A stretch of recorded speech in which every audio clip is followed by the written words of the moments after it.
Hey, bonjour à tous, ici Renaud Richer, naturopathe, coach, conférencier, formateur et concepteur de produits de santé naturelle.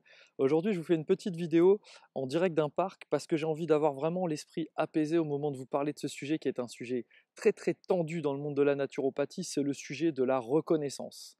J'ai envie de faire le point avec vous parce que je vois énormément de choses et c'est vrai que c'est extrêmement tentant de finalement de prétendre à une reconnaissance, de se dire c'est cool, l'État va reconnaître, les gens vont savoir que c'est bien la naturopathie, ils vont rentrer tout seuls dans notre cabinet, on aura juste à les attendre, on pourra les enchaîner, gagner notre vie, etc. Un petit peu comme si vous aviez gratté le bon ticket au loto. Par contre, de l'autre côté, il est clair que la reconnaissance, ça pourrait imposer énormément de choses négatives aussi en termes de restrictions d'apprentissage, de restrictions de pratique, etc.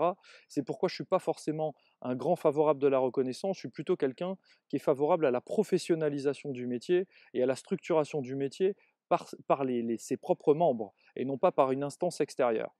Et donc finalement, quelque chose qui se base sur l'éthique, la bienveillance, la crédibilisation par ses pairs en fait, et non pas et par les clients, et non pas tout simplement attendre une démocratisation par l'impôt en fait, le fait d'imposer par un organisme extérieur comme l'État. Ça n'a jamais été quelque chose qui a généré automatiquement l'intérêt du public. Aujourd'hui, il y a beaucoup de choses obligatoires qui suscitent au contraire des controverses et le fait que le public y est réticent. Donc il n'y a rien du tout de... C'est pas parce que quelque chose est officiel que quelque chose est forcément apprécié du public qui ensuite est lui-même le consommateur. Donc je pense qu'il faut d'abord démocratiser auprès du consommateur et professionnaliser le métier en le structurant notamment en son sein et non pas au travers d'organes tels que des fédérations ou des syndicats qui ne représentent qu'eux-mêmes et bien souvent qui sont créés par les écoles affiliées. Donc à un moment donné, si c'est juste pour se rajouter un label, je vois pas le souci, je vois pas l'intérêt, pardon. Donc du coup, avant toute chose, si vous n'êtes pas encore abonné à la chaîne, je vous propose de vous abonner puisqu'il va y avoir plein d'autres sujets autour du fait de devenir naturopathe, de tout ce qui est important dans la naturopathie. Et puis je vais arriver avec des sujets maintenant un petit peu plus techniques. Vous êtes nombreux à me suivre, donc des sujets un petit peu plus techniques pour amener des réflexions sur votre approche, sur la naturopathie, sur des techniques que vous pouvez employer avec vos clients, etc. Et donc on va aller un petit peu plus loin ensemble. Donc n'hésitez pas à vous abonner et à appuyer sur la cloche grise pour être averti des prochaines vidéos. Si vous êtes à la recherche d'une école, vous pouvez également vous inscrire pour les 5 questions. Je vous mets le lien sous la vidéo, indispensables à se poser avant tout simplement de chercher et de choisir officiellement une école et de s'inscrire. N'oubliez pas qu'une fois que vous avez fait votre chèque et que votre dossier est déposé, c'est un contrat qui est signé. Ce n'est pas le moment de se rendre compte au bout de 4 mois de cours qu'en fait ce n'était pas fait pour vous. Donc si vous pouvez vous poser les bonnes questions avant, c'est quand même nettement mieux. Donc allons-y sur le sujet de la reconnaissance.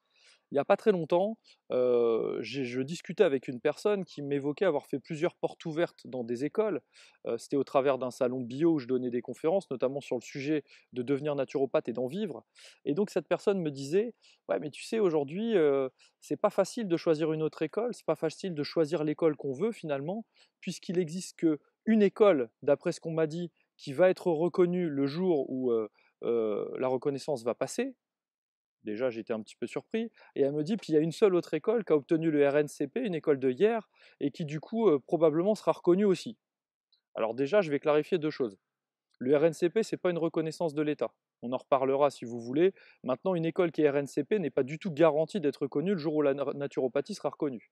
Puisqu'il n'y a rien qui dit qu'une école RNCP répond aux critères que la naturopathie, si elle décide de vraiment se structurer de façon globale et non pas par des fédérations qui tentent de représenter qu'eux-mêmes et de donner de la valeur à leurs propres membres uniquement, voilà, elle ne fait pas grandir le débat. Tout ça, il n'y a rien qui fait grandir le débat là-dedans. On n'est pas en train de faire connaître la naturopathie au grand public, on est en train de dire que ceux qui ne sont pas de cette fédé ne sont pas sérieux les trois quarts du temps. C'est pas comme ça qu'on fait reconnaître et démocratiser la naturopathie.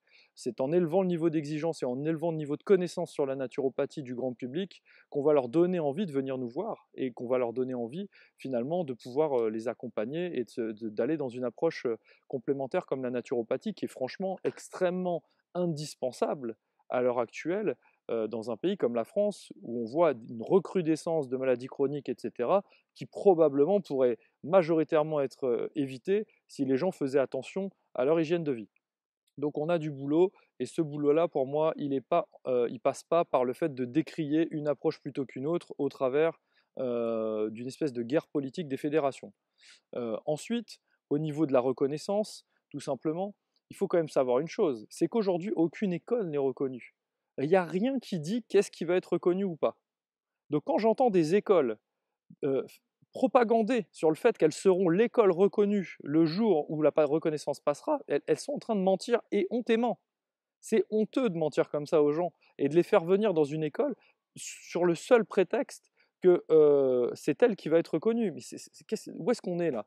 C'est-à-dire que ce sont des écoles qui prônent de l'éthique et qui vous demandent de ne pas facturer cher quand vous êtes diplômé.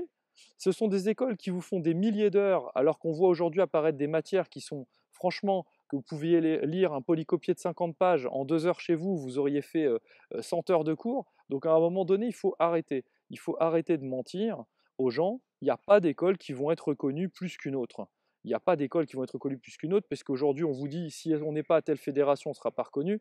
Et on nous cite l'homéopathie et l'ostéopathie et la façon dont ils ont été reconnus pour nous montrer que c'est comme ça que ça doit se faire. C'est strictement faux. C'est pas comme ça que ces disciplines ont été reconnues. Regardez l'histoire, regardez les faits. Soyez déjà des naturopathes avant même de vous inscrire dans ces écoles douteuses qui vous mentent. Clairement, il faut absolument observer les faits. Dans les faits, c'est pas ça la vérité. Donc une fois que vous observerez les faits, vous verrez bien que on est en train de vous baratiner. Donc concrètement, la reconnaissance, oui, bien sûr, ça sera un plus la reconnaissance. C'est super si la naturopathie peut être reconnue, parce que ça voudra dire qu'une partie sera remboursée, que des gens pourront y accéder. Ça voudra dire aussi que probablement les techniques alternatives passeront dans la légalité. On ne sera plus sans arrêt en train de s'inquiéter. Qu'est-ce qui relève de la médecine, qu'est-ce qui relève pas. Voilà, il y aura une définition de ce qu'est la naturopathie, et plus personne n'aura rien à dire là-dessus, et ça sera clair, comme c'est le cas aux États-Unis, comme c'est le cas dans d'autres pays d'Europe, comme c'est le cas en Grande-Bretagne, comme c'est le cas en Allemagne avec les heilpraktiker, etc. etc. Voilà, ce n'est pas des pays du tiers-monde, c'est des grands pays occidentaux qui sont industrialisés, qui sont des pays développés. Voilà, donc la reconnaissance pourrait nous amener à quelque chose par rapport à ça, évidemment. Par contre, de prôner une reconnaissance dans une école qui ne l'est pas, moi, c'est un argument que je ne comprends pas. C'est un argument en plus qui permet à l'école de s'auto-justifier. Ce n'est pas un argument qui vous donne de la valeur à vous, c'est un argument qui l'auto-justifie en disant venez chez nous et pas chez l'autre. Attendez, dans ce cas-là, ça veut dire quoi? C'est-à-dire que cette école dispense n'importe quel contenu et que comme c'est la seule et elle se revendique la seule à bientôt être reconnue, on y va tête baissée et on s'en fout de savoir comment on va être formé, on s'en fout du projet pédagogique. Il s'avère en l'occurrence que moi j'ai rencontré des gens qui se forment dans ce genre d'école et il y en a autant qui en sont contents que de gens qui n'en sont pas contents du tout.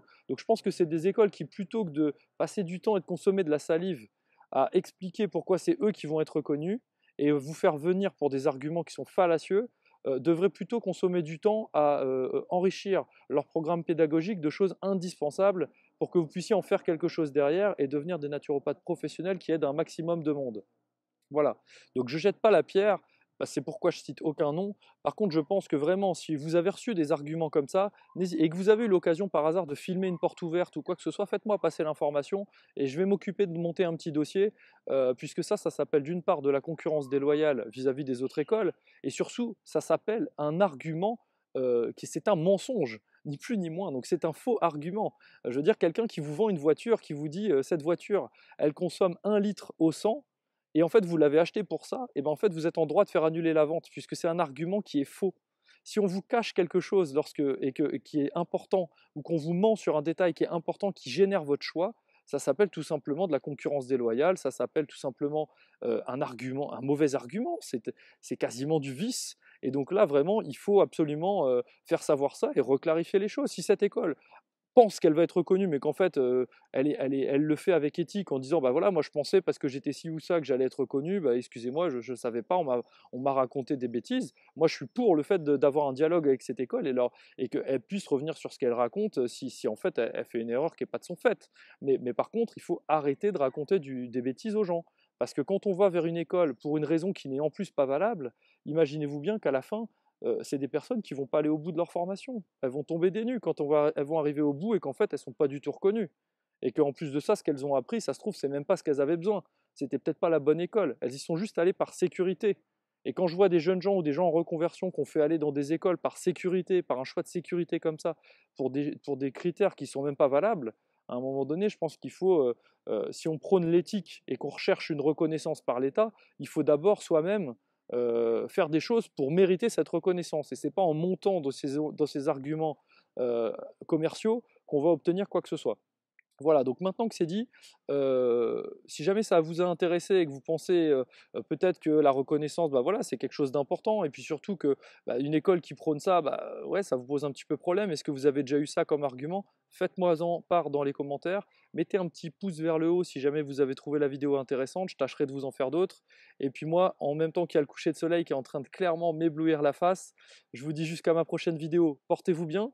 Continuez à croire en vos rêves, continuez à croire en vos rêves et à croire que cette reconnaissance arrivera un jour, puisqu'elle va arriver. Et en tout cas, moi, je vais m'y employer pour qu'on ait une démocratisation auprès du grand public et une professionnalisation du métier. Et puis, je vous dis à très vite, les amis.